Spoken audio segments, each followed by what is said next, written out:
guarda tua espada. Como seres humanos, vivemos pelo poder. A maioria de nós depende de algum tipo de poder material ou mental. Pode ser uma forma mais forte de poder material superando uma forma menor de poder material, ou pode ser um poder mental superando uma força material. Mas toda a experiência humana consiste em superar um poder pelo uso de um poder maior ou mais forte. No mundo metafísico, as forças da matéria são dominadas pelas forças da mente, resultando na mente sobre a matéria e até na mente sobre a mente. No caminho da quarta dimensão, entretanto, isto é eliminado, porque na quarta dimensão não há poder. Aqui nós não usamos nenhum poder. Aqui nós entramos no reino revelado pelo Mestre, o reino de não resistir ao mal, o reino de guardar tua espada. Aqui aprendemos a relaxar e guardar nossa espada mental. E quando somos tentados com um poder material ou mental, ameaçados em nosso conforto, saúde, bem-estar, segurança ou proteção, não negamos ou afirmamos nada. Em vez disso, nos libertamos de qualquer resistência àquilo que está aparecendo para nós como mal, em qualquer forma que seja. Não é fácil fazer isso porque toda a nossa inclinação como seres humanos é atacar para nos defender e até mesmo, quando necessário, tomar a ofensiva. Afirma-se que, através do poder do olfato, os animais podem detectar o medo nos seres humanos e que, quando atacam uma pessoa, não a atacam, mas atacam este medo, porque percebem que esse medo pode tornar uma pessoa destrutiva e prejudicial a eles, e, portanto, eles tomam a ofensiva e tentam destruí-lo antes que ela possa destruí-los. Uma situação um tanto paralela pode ser notada no modo como algumas pessoas satisfazem as condições da vida humana. Por outro lado, aqueles que alcançaram alguma medida da realização de Cristo chegam ao ponto em que não se levantam em justa rebelião contra o mal, nem tomam a ofensiva contra ele, nem mesmo se colocam na defensiva, mas eles ficam parados como fez o Mestre diante de Pilatos na percepção: tu não poderias ter poder algum contra mim, exceto o que te foi dado de cima, e não há necessidade de medo. Na cena humana, pode ser perfeitamente normal e natural recorrer ao olho por olho e dente por dente. Pode ser bastante legítimo processar aqueles que nos processariam ou levantar uma guerra contra um país vizinho. Isso, no entanto, não só não está certo no plano espiritual, mas é também desnecessário, porque os males deste mundo são maus somente na consciência que os aceita como tal. Onde quer que haja uma aceitação da crença universal em dois poderes, existem dois poderes. E aí, dois poderes operam. Sempre que uma pessoa se eleva em consciência espiritual a um nível em que ela reconhece que a onipotência de Deus, e eu agora lhe dou a palavra onipotência para ponderar, torna qualquer outro chamado poder sem poder, ela descobre que não pode haver onipotência e mais outro poder. Não pode haver todo o poder e mais outro poder. Ela ou lida com a onipotência como onipotência, ao ser convencida do não poder de qualquer outra aparência ou condição, ou ela não está nem aí, canta hinos de louvor a Deus Todo-Poderoso, mas passe-me a munição. A qualquer momento que um problema de qualquer natureza começar a chamar sua atenção, lembre-se instantaneamente de que você não deve levantar a espada, nem a espada mental e nem física, mas sim que você deve relaxar e não resistir ao mal, na percepção da onipotência. Os próximos 3 ou 4 dias da sua vida podem ser muito miseráveis, porque quando você começa um trabalho desse tipo, parece, como no caso de Jesus, quando ele começou o seu ministério e o diabo pulou diante dele com 3 tentações, que 2 ou 3 demônios conseguem encontrá-lo, e cada um deles tem 2 ou 3 tentações para você. Portanto, os primeiros dias podem ser realmente difíceis. Muitas vezes você pode ter que dizer: para trás de mim, Satanás. Eu não estou pegando a espada, não estou resistindo ou refutando.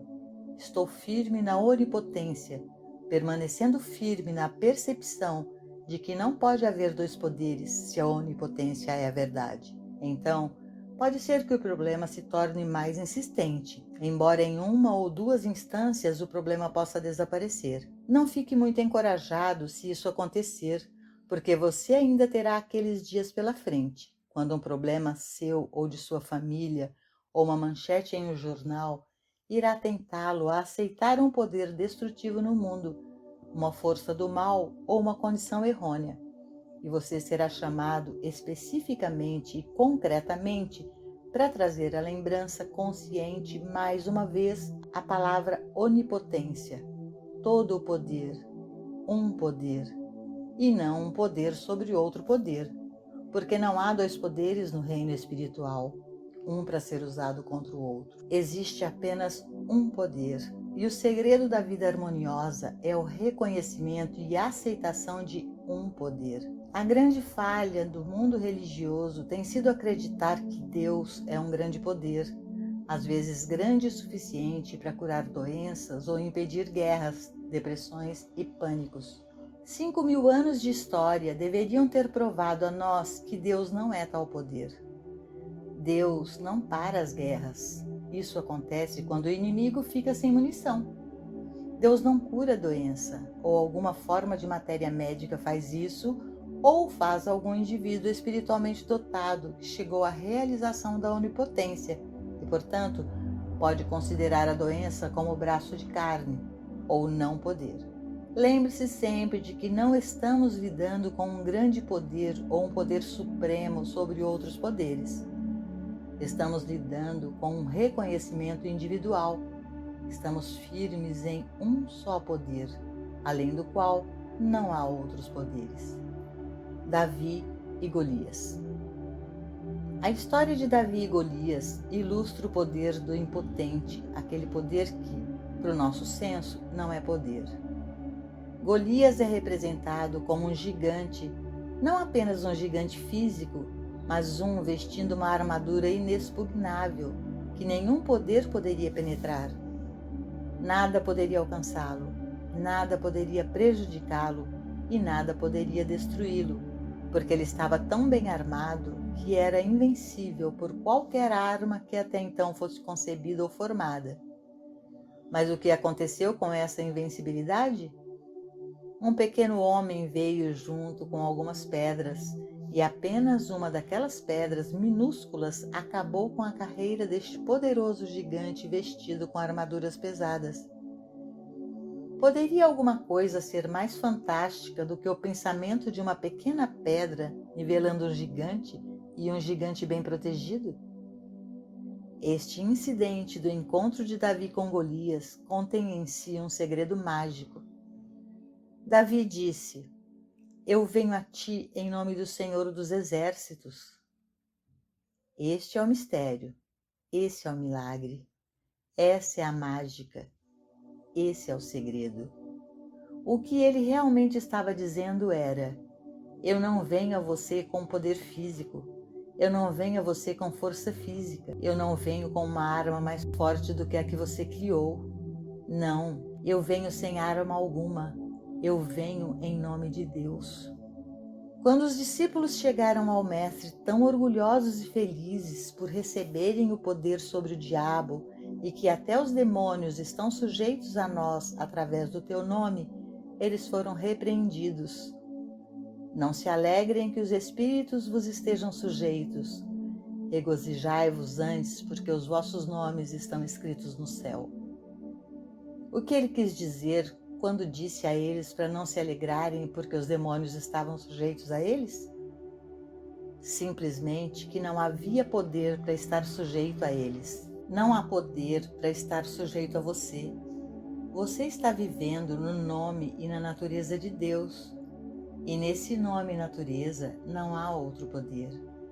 É por isso que não há nenhuma arma levantada contra você que possa prosperar. Não porque você tenha alguma defesa, não porque você tenha alguma arma sobre o mal, mas porque você está no nome e na natureza de Deus.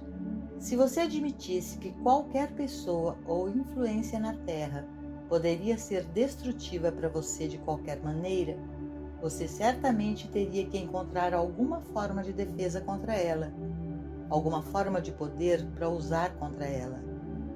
Mas você tem a mais poderosa defesa de todas, a percepção de que não há influência destrutiva, a menos que Deus fosse a influência destrutiva de qualquer conceito diferente de si mesmo. O poder de Deus, o Deus realizado em você, revela que nada no mundo do efeito, nada no mundo dos conceitos, nada no mundo das pessoas, nada é poder, nem para o bem e nem para o mal. Portanto, você não precisa de nada para superá-lo. Veja como isso funciona em sua vida, conforme alguma ameaça venha de alguma pessoa ou coisa. Permaneça firme em sua natureza, em nome e natureza de Deus, percebendo que nenhuma arma que seja formada, nenhum conceito que seja formado, tem poder sobre a verdade do ser. Este mesmo princípio se aplica no trabalho de cura. Se você aceitou a crença em doenças infecciosas e contagiosas, doenças hereditárias ou qualquer outra forma de doença, observe o que acontece quando você desiste de suas armas mentais e para de combatê-las. Veja o que acontece quando você está no nome e na natureza de Deus. Não há arma, não há crença, não há conceito do homem que possa se opor ao nome e à natureza de Deus. A batalha é do Senhor, não sua ou minha. Não precisamos de poderes físicos, não precisamos de poderes mentais. O que é o menor deles, uma pequena pedra, é suficiente para derrubar a fortaleza do poderoso Golias. Até mesmo um pouquinho de pedra, nada. Aquilo que para o mundo não representa poder algum, uma pequena pedra, derruba o mais poderoso dos poderes, seja esse poder físico ou mental. O poder espiritual é autossustentado, um poder autocriado e autossustentado. E você só tem que se deixar vestir com essa armadura espiritual da verdade e depois permanecer em seu nome e em sua natureza. A armadura espiritual da verdade não é uma arma para ser usada contra o erro. A armadura espiritual da verdade é a perfeição e realização da onipotência, aquela influência criadora que não apenas criou este universo, mas que mantém e sustenta a si mesma pela eternidade.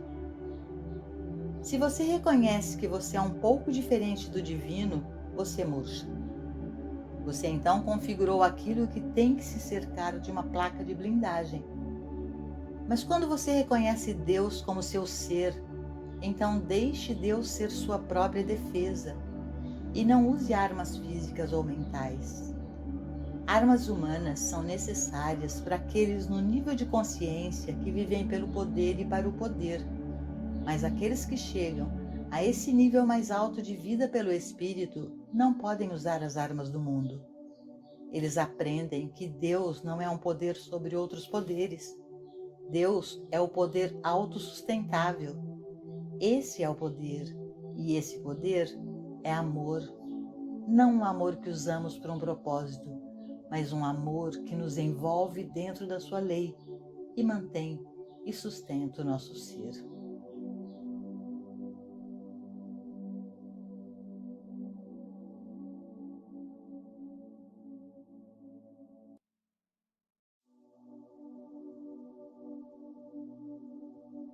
Silêncio e segredo. Você tem que começar neste momento e assumir uma atitude na qual aceita a onipotência, Deus como tudo e, portanto, qualquer outra coisa e todo o resto como braço de carne, o poder temporal, o nada. Isso você deve fazer sagrada e secretamente.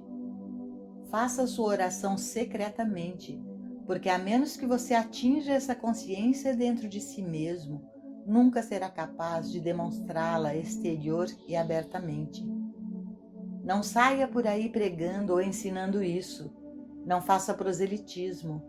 Não tente dizer ao seu vizinho, seus amigos ou parentes como isso é maravilhoso. Eles não acreditariam em você de qualquer maneira. Viva esta vida dentro de você, até que o fruto dela comece a aparecer em sua experiência. Então, quando lhe for perguntado o porquê e o motivo das mudanças em sua vida, ou quando você encontrar uma receptividade ou interesse sincero, você pode começar a revelá-la. Mas esteja certo de que você mesmo esteja demonstrando isso antes de começar a pregar ou ensinar.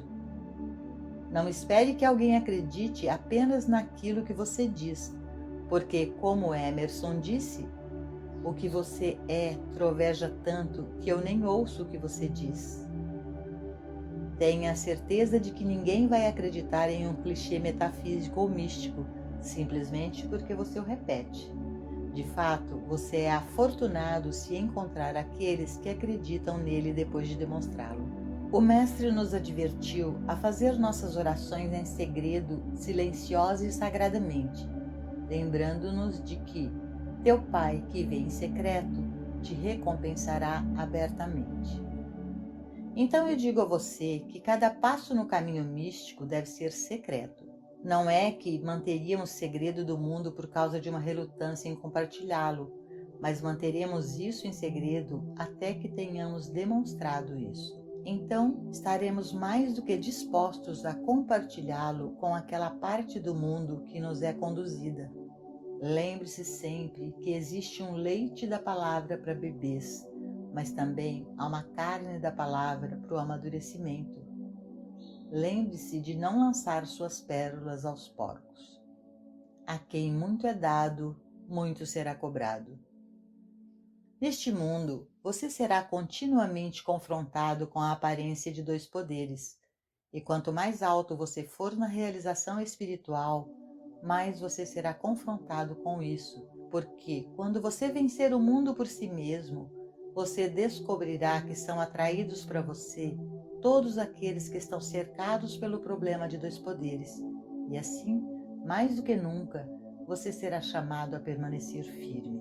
Se assim for, uma vez que alguém se eleve à altura de Cristo Jesus, ele se encontrará com todos os problemas do mundo a serem resolvidos. É por essa razão que a realização espiritual nunca nos é dada para o nosso próprio benefício. Dos que têm muito, muito é exigido. E com toda a vida espiritual que você atingir, esteja certo de que será chamado a prestar mais e mais testemunho disso. Você será chamado para mais e mais serviço a Deus. Nunca acredite que o caminho espiritual o leva a sentar em uma caverna em algum lugar, escondendo-se do mundo. Nunca acredite que isto leva a uma vida de indolência e facilidade. Estreita é a porta e estreito é o caminho que leva à vida, e poucos são os que o encontram. Mas quando você finalmente chega, a obra é abundante. Os trabalhadores são poucos, muito poucos, mas a obra é mundial. A cada grau de realização que você alcança, com toda a confiança que você tem na onipotência, esteja preparado para ser chamado a prová-la uma e outra vez. Tempo virá quando não houver grandes problemas em sua própria vida, e muitos anos podem passar sem que você tenha consciência de um grande problema seu, mas você estará atraindo para você aqueles do mundo que estão buscando a mesma liberdade que você encontrou, e você será chamado para trabalhar com eles, para servir, curar e ensinar, mas apenas em proporção à sua própria demonstração. Esta é uma área em que conhecer todas as palavras de todos os livros não fará de você um bom professor. Pelo contrário, você pode conhecer muito poucas palavras e ser o maior dos professores, porque o ensino é por demonstração e não da boca para fora.